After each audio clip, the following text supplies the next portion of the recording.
So every year at Pine Ridge Winery, we do what's called a Cooper trial or a barrel trial. So we have the same lot of wine, every Cooper that we use duplicated. So we have about 16 different Coopers in this particular trial. And we also have a control, which would just be a neutral barrel with the wine itself. So you're talking about a 3-year-old barrel.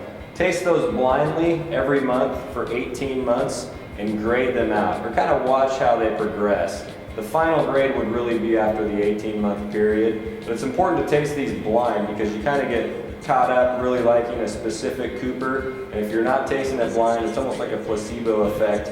Tasting a really high-end red wine where you know where the wine comes from, you're just going to like it automatically. But tasting them blind, you kind of learn that maybe you thought differently of a certain Cooper, and then all of a sudden, after 18 months, you really like them and you see a program for them at the winery.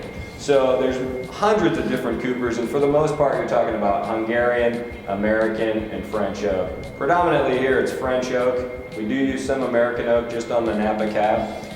You have 5 different forests that you could source wood from, but really talking about wood from France, it's all about the grain size. So imagine this barrel here. These are these different staves. They're formed, kind of hooped together here, just with pressure.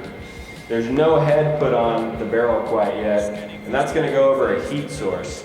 And that heat source is going to bring out those oak lactones that you're going to get the graham crackers, the vanillas, the cocoa powders that are going to influence aromatically the wine. But you're also going to get the oak tannin itself that's going to increase or enhance the mid-palate. And so the grain, the uniformity of the grain in making a barrel is extremely important because the stave runs all the way down. You want the same uniformity here as you do here.